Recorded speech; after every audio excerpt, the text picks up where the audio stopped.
I was just saying it's my immense privilege to introduce our next speaker, Ames Grawert.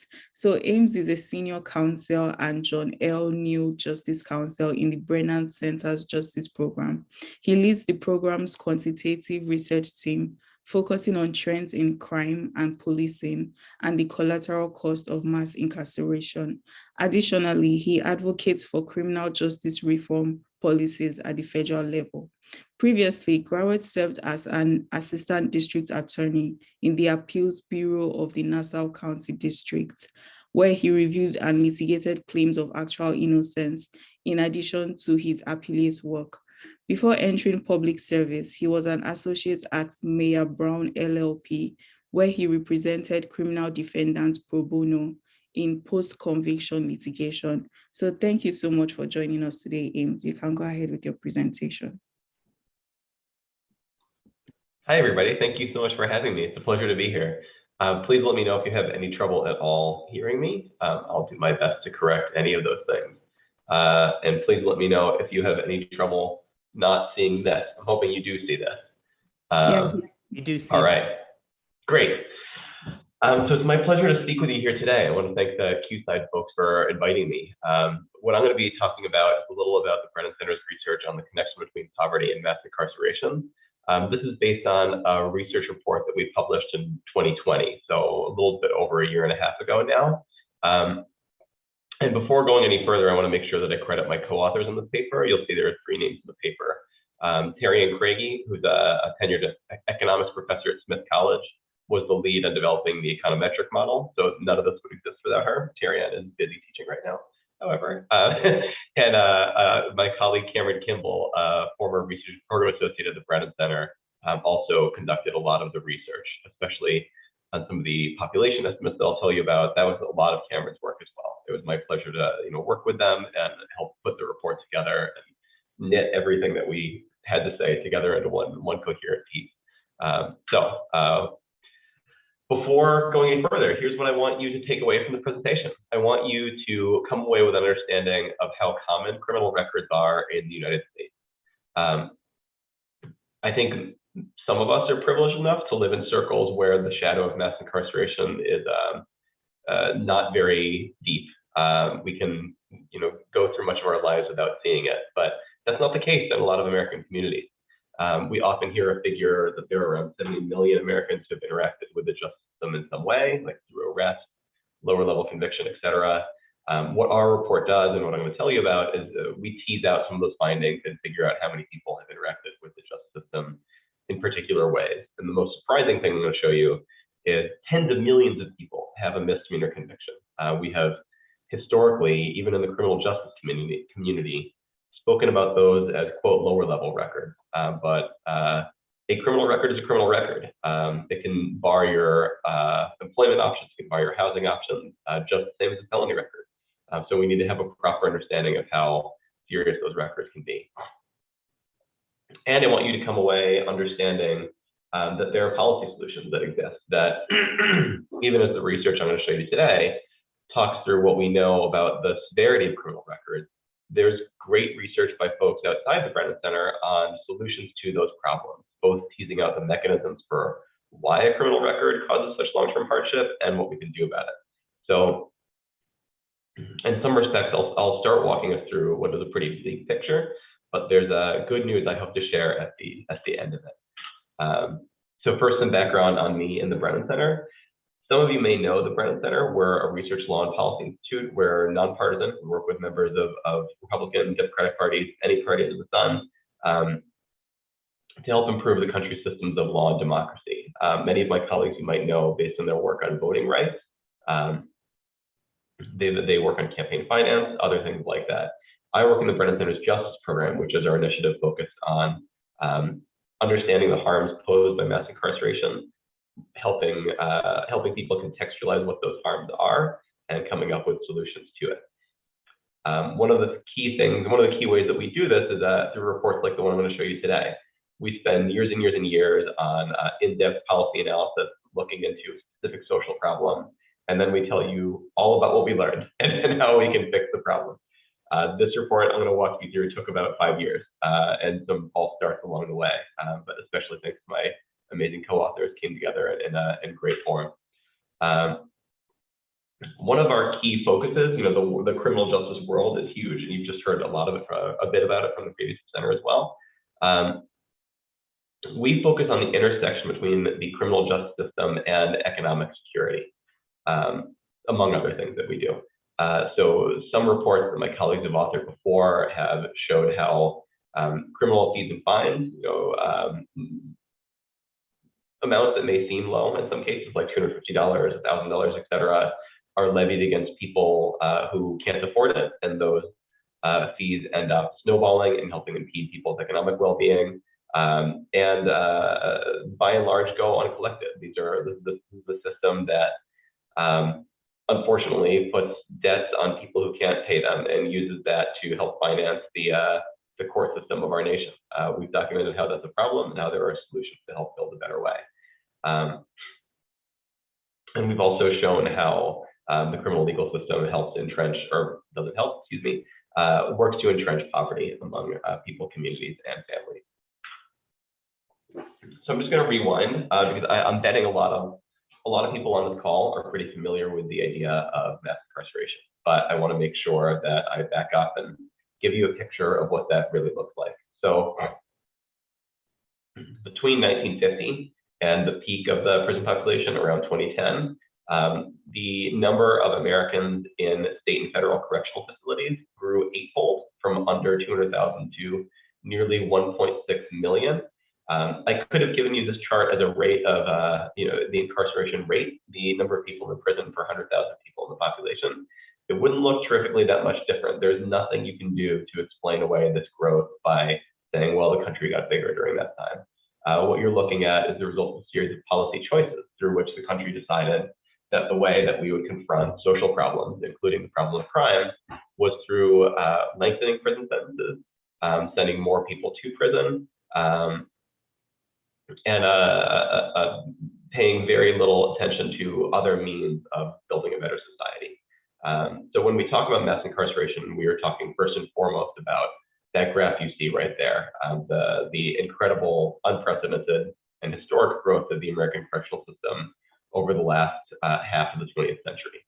But it would be important not to think of mass incarceration as just people in prison.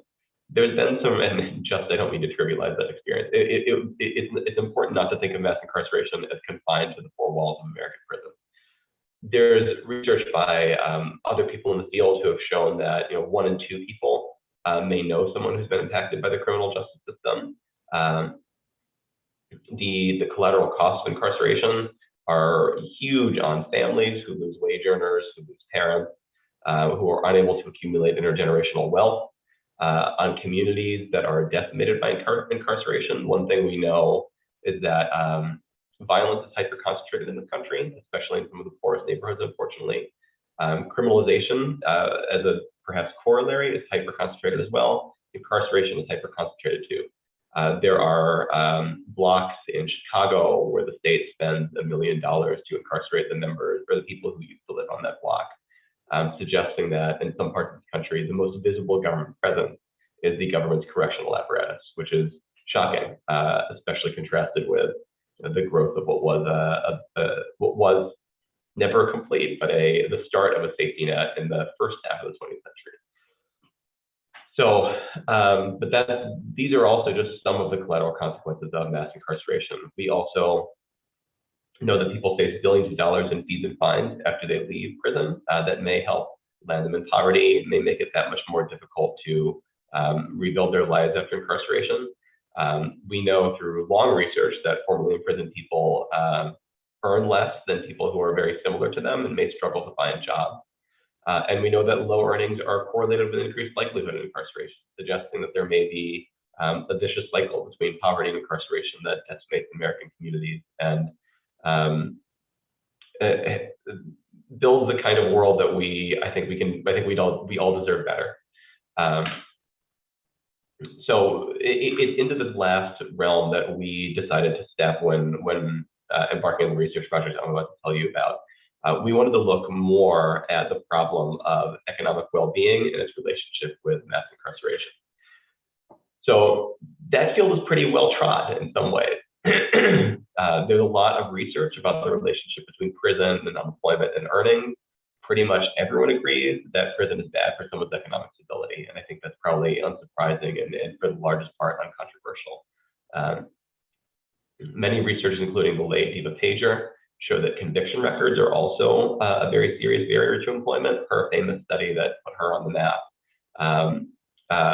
used resumes that some of which indicated someone with a criminal record, some of which indicated one without a criminal record, showing severe disparities in who would get a call back for a job interview based on just the mere fact of a record. What's sort of interesting is that some of the previous research before our work and before some of the more recent studies in the field by other people is that people have assumed that the effect of conviction and incarceration might be similar.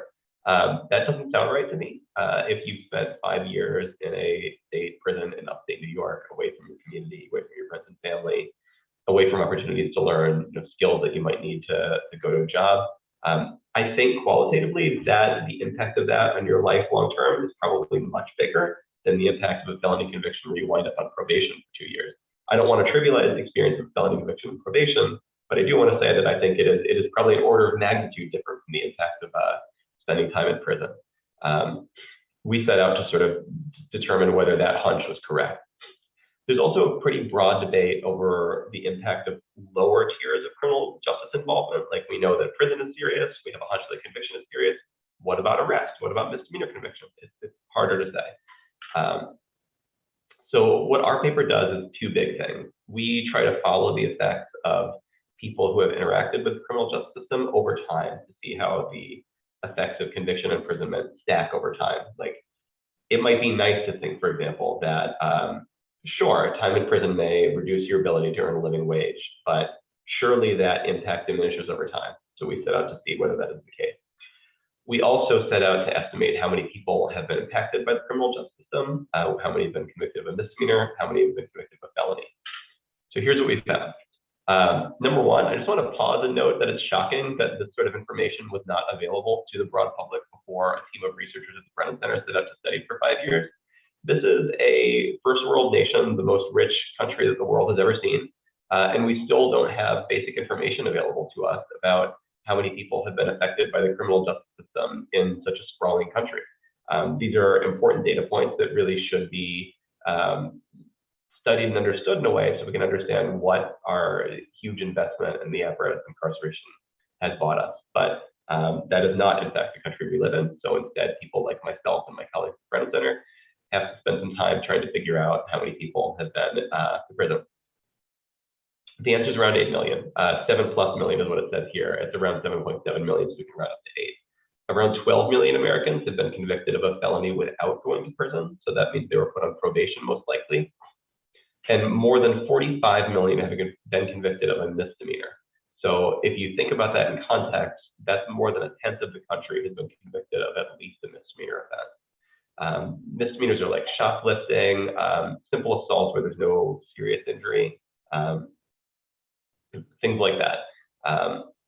So it's important to understand that criminal records are extraordinarily common, especially these, quote, lower level records. So I realize I'm already coming up on about halfway through, so I really want to get through some of this. I might speed up a little bit. The next step of our analysis was we wanted to figure out what each type of conviction record means for someone's economic stability. But that's a really difficult question because the gold standard of economic sociological research is something like a quasi-experimental approach where you can see, a new policy take shape on this side of the border, but not on this side of the border, what happens. You can't really do that sort of thing to evaluate the economic impact of a criminal record because there's a whole bunch of things you have to hold constant to make sure the analysis works out. Can't do randomized experiments. It would obviously be immoral to send some people to prison and some people not to prison. So you have to work with survey data, which is what we did.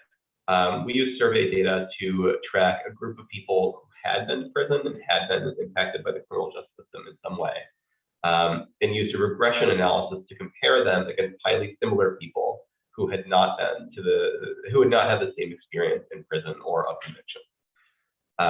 This is a type of econometric tool called propensity score matching, developed again by my colleague, Dr. Craigie. So people were matched based on the number of demographic characteristics, based on characteristics associated with where and when they lived during the survey period.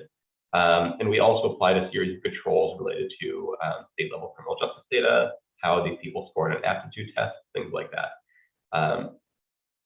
This method has some blind spots, that we believe, that most sociologists believe at least, that there might be unobserved differences that you can't put down to, money, education, et cetera, between someone who does become involved in the justice system and someone who does not.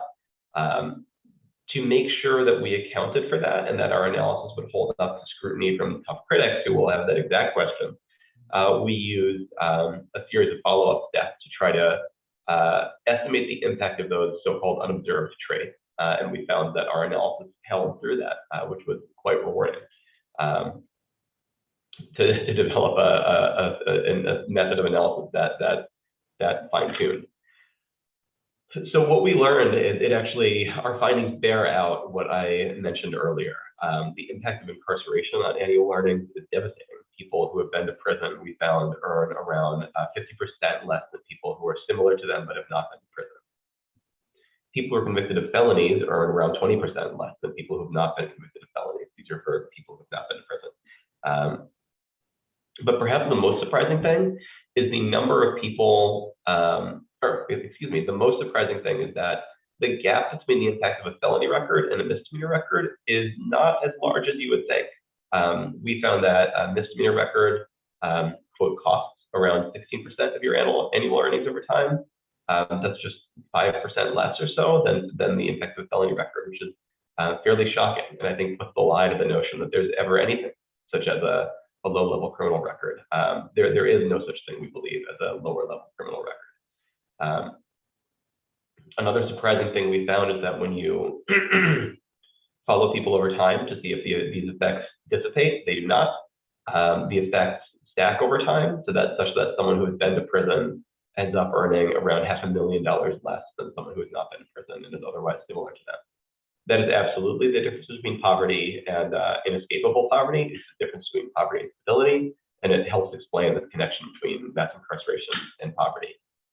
Here's a graph that we produced showing exactly what we mean.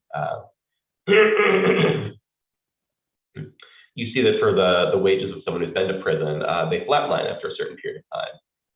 They don't go up nearly as much as someone who is similar to them but has not been to prison. For those convicted of felony, the lifetime earning loss is $100,000, which is, again, a serious amount of money, especially when we're talking about someone's ability to contribute to intergenerational prosperity as opposed to intergenerational poverty. The consequences for racial equity we found were really shocking. I want to direct your attention to the graph on the left first. We found that even though that people of color are white men and women are the majority in this country, but not behind the walls of American prisons. Of the formerly incarcerated population, roughly a third are white, a third are Black, and a third are Latino, which is shocking considering what the demographic composition of the country as a whole is. That suggests a legacy of racial discrimination in policing, racial discrimination in sentencing, and racial discrimination in criminalization. We can see in our formerly incarcerated population the results of those policies, and it means that one of the real tragedies of America's history of mass incarceration is that even if you were to turn the lever off tomorrow and snap your fingers and you created suddenly a perfectly fair criminal justice system, imagine this were possible, the effects of mass incarceration would be with us for decades to come. And those impacts are, of course, unfortunately felt much more seriously by people of color. The graph on the right shows the same, that when we teased out how earnings evolve over time, the impact of I believe this is a prison record for people of color was significantly more severe. So the last question before I get to Q&A is, what do we do about this? Our report shows two sort of big things. Number one, prison is enormously damaging. But number two, and I think almost the more interesting finding, is that lower level criminal records are way, way more serious than people think. That sentence trails off at the end, and it's supposed to say, really, there is no such thing as a lower level criminal record. So what do we do with that? One thing that we found when we started researching why, like trying to come up with answers for why do we observe these disparities, is that in the United States, unlike other countries, the criminal record is forever in almost all cases, and it's also public. If you apply for a job and you have a criminal record, it will probably come up. If you apply for housing, it will probably come up. If you apply for a mortgage, it will definitely come up. And that won't go away after a set period of time. Like, you will be dealing with the stigma of criminal record for years, decades to come. This leads us to suspect that one way that time in prison or criminal conviction translates to lost wages might be through the persistence of criminal records. So one solution might be quite simple: make criminal records go away. Bring the United States in line with what other Western democracies do, and provide that criminal records just evaporate after a certain period of time. Provide that once you served your sentence, returned to your community, begun a new life, that record is no longer hovering over your head after a couple of years. There are two different types of ways these laws work. The records can be sealed, which means that most people won't see them. That includes your employer, includes your landlord, etc. Or records can be expunged, which means they are just gone. Like they never existed. No one can see them ever. What we also found is a real important reform is making sure, number one, expanding who can get a criminal record sealed, who can get a criminal record expunged, and making it all happen automatically. There's pretty solid research that shows that when people have the ability to apply to have their criminal record sealed after like 3 or 7 years or so, people still don't do it. And the reason is two things. Number one, states have not done a great job of advertising this option. Like, if you knew that you were able to get a criminal record sealed and you had one, you might go to great lengths to do so. But generally, these provisions are tucked in the back pages, on legislative code and not a law library somewhere. And number two, sometimes processes are quite hard and entail fees. You have to pay a couple $100s in Louisiana to get a criminal record sealed. And a lot of the times the people we're talking about, because they're struggling with poverty and the fallout of time in prison, might not have the money to pay those fees to get criminal record sealed. So an alternative process, a better process, is sealing criminal records automatically. Just happens in the background while you wait. No need to pay a fee, no need to do anything. It will just happen a couple of years after you are released from prison. And these are called laws that accomplish this goal are called clean slate laws. They've been adopted in states versus Utah, Pennsylvania, Michigan, my home state of New Jersey, as well as studying it, and we'll have a bill soon. New York State has a clean slate law that is being debated right now, and we hope will pass this legislative session. So, like I said, we'd expect these clean slate laws would work and help break the connection between mass incarceration and poverty. In fact, that is what the research shows. If you look at the best research available right now by a couple of economists who studied record sealing in Michigan, people who had their record sealed were more likely to find a job. They saw their wages jump pretty significantly. And these economists went to great lengths to make sure that these estimates were what they would call and what we call in the field causal. This wasn't because the types of people who got records sealed were systematically different from the types of people who don't get records sealed. It was none of that. It was because of sealing that their wages increased, which is really important to understand. There's also a new study that suggests that criminal records don't help. Criminal records dampen a state's economic potential at the macroeconomic level too. The precise finding is that as a state's share of people with a felony record increases, so does the state's non-employment rate, which means the number of people who are unemployed or just not looking for work. These laws work. The challenge is that we are living in a period of potential backlash. Crime rates have risen significantly in some parts of the country. There's no denying that. And some people have come to the unfortunate and correct conclusion that the way to confront rising crime is to make our criminal justice system more punitive. That, we would argue, is not the way to build safer, healthier communities over the long term. good, and we're seeing this play out in New York State, where I work, where New York State recently rolled back pretrial release reform, despite the fact that there was no evidence, as you see on the right, supporting such a rollback. But here's the good news.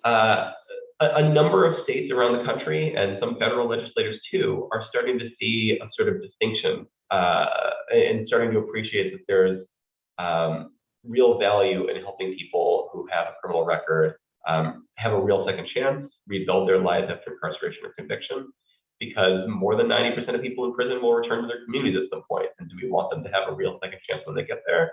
I think we do, for 1,000 reasons. I would start on the moral reasons. There are instrumental reasons as well. It's just the right thing to do. And an increasing number of policymakers are coming to the same conclusion, and that is really heartening to see. I am over time, and I want to make sure there's time for questions. So I will yield the balance of my time to the chair, and hope I can speak to some of it.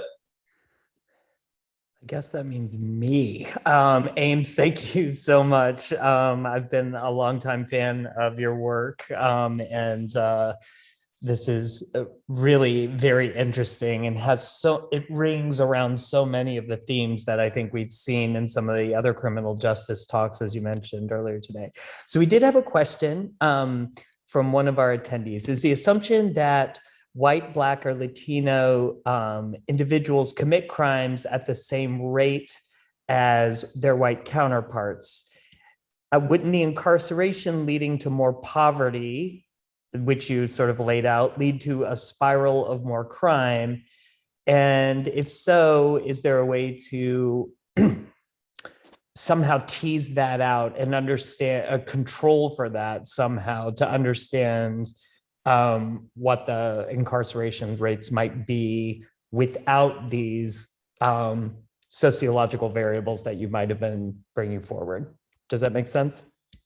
Yeah, it does. Let me answer it in the context of drug enforcement. There's really strong evidence that people commit drug offenses at the same rate, regardless of race. So the myth that, let me just restate it this way. So someone people use drugs at similar rates, regardless of whether they are white or Black or Latino. The question is, do they get caught? I think back to the elite private school I went to in Atlanta, for which I'm very grateful to my parents. But I had the good fortune that not many people do. And I knew many people in my class year who bought heroin on their dad's dime and used it. And none of them ever got caught. But if you go to a different part of Atlanta, the experience is extremely different. That was seared in my mind from an early age. Like, how are they getting away with it? The answer is a number of problems with the way our legal system works. We can assume, or we can in fact assume, that there's no inherent racial difference in like how people commit crimes, but there are differences in how people are policed and how communities are policed, and that feeds into some of the disparities that I showed you previously in the number of people who have been to prison and the racial breakdown of the formerly imprisoned population. I do think it creates the sort of cycle you're describing, where instead of social services that help build healthier communities, communities that are over-policed instead see predominantly male wage earners taken out of their communities and imprisoned far, far away from home for years and years and years, and then sent back with a bus ticket and maybe, if they're lucky, $50. And that is not a way to set up a community for success. There's really good research showing that, especially over the last year, communities that were typified by other forms of disadvantage suffered disproportionately from the 2020 crime increase as well. So if we want to build a holistic sense of public safety, we really should be thinking about the collateral consequences